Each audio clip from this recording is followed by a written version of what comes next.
अनं ब्रह्मा रसं विष्णु भोक्ता देवो जनार्दनम एवं ध्यात्वा तथा ज्ञात्वा अन्न दोषो न लिप्यते। नमस्कार प्यारे बच्चों, जिस श्लोक का उच्चारण मैंने अभी किया उसका अर्थ है अन्न भगवान है। यह हमारे शरीर के सभी अंगों में जाकर अपना सार प्रदान करता है और साथ ही रक्त एवं ऊर्जा में परिवर्तित होता है। अब खाना खाने से ठीक पहले हमने बहुत सारे लोगों को प्रेयर करते हुए देखा है, क्योंकि उनका मानना है कि खाना यानी अन्न भगवान का एक आशीर्वाद है और ये आशीर्वाद यानी फूड की सिक्योरिटी उनकी लाइफ में हमेशा बनी रहे, इसके लिए वो भगवान को धन्यवाद देते हैं। अब जब बात फूड सिक्योरिटी की आ ही गई है तो मेरा आपसे सबसे पहले एक सवाल कि हमें फूड सिक्योरिटी की जरूरत ही क्यों है। सदियों पहले जब आदि मानव एक वक्त का खाना खा लेता था तो उसे नहीं पता था कि उसे दोबारा खाना कब और किस रूप में मिलेगा, पर आज एक छोटी सी ऐप आपके फोन में आपका मनपसंद खाना आपके दरवाजे तक ले आती है।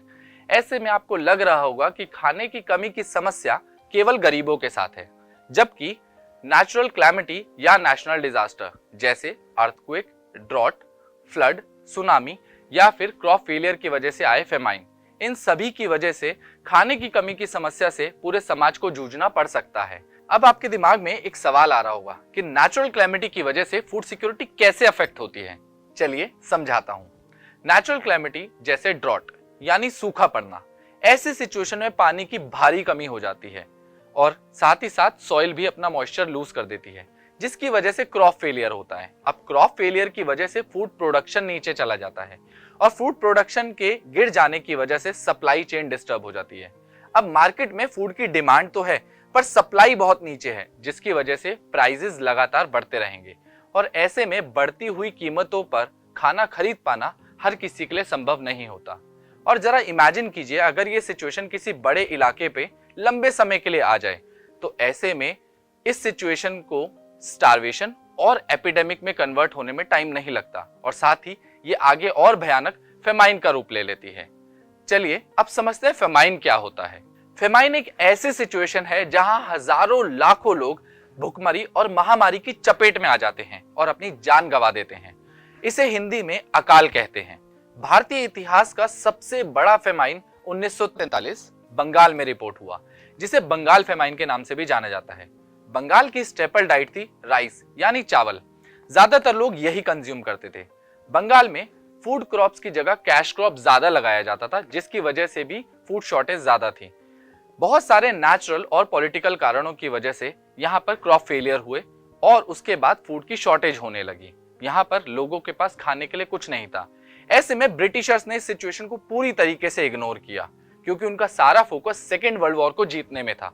बंगाल की सेकेंड स्टेपल डाइट थी फिश। अब बर्मा यानी म्यांमार पर जापानीज फोर्सेस का अटैक होता है, जिसके चलते ब्रिटिशर्स मछुआरों की मूवमेंट पर रोक लगा देते हैं और यहाँ पर सेकेंड स्टेपल डाइट भी पूरी तरीके से अफेक्ट हो जाती है। लोगों के पास खाने के लिए कुछ नहीं था। ये सिचुएशन स्टारवेशन से धीरे धीरे एपिडेमिक की तरफ बढ़ने लग जाती है। लोगों को मजबूरी में कंटामिनेटेड फूड और वाटर कंज्यूम करना पड़ता है, जिसकी वजह से उनकी immunity day by day decrease होने लग जाती है और ये भुखमरी धीरे धीरे एपिडेमिक की तरफ बढ़ने लगी। अब यहाँ पर मलेरिया और कॉलेरा जैसी बीमारियों ने अपना घर बना लिया, जिसके चलते 30 लाख लोगों ने अपनी जान गंवाई। कुछ रिपोर्ट्स के अनुसार यहाँ पर 50 लाख लोग मारे गए, जिसका कंपैरिजन जूइश हॉलोकास्ट से भी किया जाता है। अब ऐसे में यहाँ के लोगों की सिचुएशन को डिस्क्राइब किया गया लिविंग स्केलेटन के नाम से, यानी जिंदा कंकाल, क्योंकि लोगों के शरीर पर मांस कम और हड्डियां बहुत ज्यादा दिख रही थी। इन मरने वालों की संख्या में सबसे ज्यादा थे fishermen, agriculture labour, transport workers और casual labour. But fortunately Bharat में बंगाल फेमाइन के बाद इतना बड़ा अकाल फिर कभी नहीं आया। पर आज भी ये जानकर बहुत दुख होता है कि भारत के कुछ इलाके ऐसे हैं जहां पर फेमाइन जैसी सिचुएशन बनी रहती है और स्टारवेशन की वजह से डेथ रिपोर्ट की जाती है।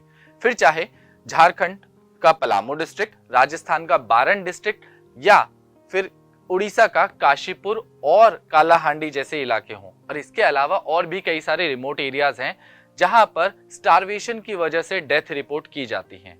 इसीलिए फूड सिक्योरिटी को इंश्योर करना बहुत ज्यादा जरूरी है, ताकि फिर कभी कोई भी व्यक्ति खाने की कमी की वजह से अपनी जान ना गंवाए। 1970 तक महज बेसिक फूड स्टफ की एडुकेट सप्लाई की अवेलेबिलिटी को ही फूड सिक्योरिटी समझा जाता था। फिर अमर्त्य सेन, जिन्हें 1998 में इकोनॉमिक्स के क्षेत्र में नोबेल प्राइज मिला, उन्होंने फूड सिक्योरिटी में एक बहुत अहम डायमेंशन ऐड किया, जिसे उन्होंने एक्सेस कहा, जिस पर उन्होंने बहुत ज्यादा जोर भी दिया और बाद में सेन ने इसे एंटाइटलमेंट कहा। उसके बाद फूड सिक्योरिटी के कॉन्सेप्ट में बहुत बार बदलाव आए। अब 1995 में वर्ल्ड फूड समिट के दौरान यह डिक्लेयर किया गया कि food security individual, house hold, regional, national और ग्लोबल लेवल पे तभी एग्जिस्ट करेगी जब सभी व्यक्तियों को हर समय इकोनॉमिकली और physically safe, secure, nutritious food की एक्सेस हो, ताकि वो अपनी dietary needs and preferences for active and healthy life को अचीव कर सकें। और इसी डिक्लेरेशन में यह भी कहा गया कि अगर आपको फूड की एक्सेस को इंप्रूव करना है तो उसके लिए सबसे ज्यादा जरूरी है पॉवर्टी इरेडिकेशन। अब सवाल यह आता है कि आखिर फूड सिक्योरिटी है क्या? क्या अब आप इसकी डेफिनेशन बता सकते हैं? जैसे जिंदा रहने के लिए सांसें लेना बहुत ज्यादा जरूरी है, उसी प्रकार जीवित रहने के लिए खाना खाना भी बहुत ज्यादा जरूरी है। अब ऐसे में महज 2 वक्त की रोटी मिल जाना ही फूड सिक्योरिटी नहीं है। फूड सिक्योरिटी से कहीं ज्यादा है। Food security has 3 dimension: availability, accessibility and affordability. Availability means food production within the country, food imports and the previous year stocks stored in the government granaries. Now accessibility means food is within the reach of every single person. Now affordability means every person has enough money to buy safe, secure and nutritious food to meet one's dietary need. तो अब हम कह सकते हैं कि food security तभी ensure हो सकती है जब सभी व्यक्तियों के लिए पर्याप्त मात्रा में भोजन उपलब्ध हो, यानी अवेलेबल हो, और साथ ही इस भोजन तक सभी की एक्सेस यानी उपलब्धता हो, किसी तरीके का कोई बैरियर ना हो, और साथ ही सभी लोगों के पास इतनी कैपेसिटी हो कि वो सेफ, सिक्योर और न्यूट्रिशियस कैपेसिटी का फूड बाय कर पाए। तो बच्चों, अब हम जान चुके हैं कि फूड सिक्योरिटी क्या है और हम ये भी समझ चुके हैं कि फूड सिक्योरिटी की हमें जरूरत क्यों है। Now I have a task for you.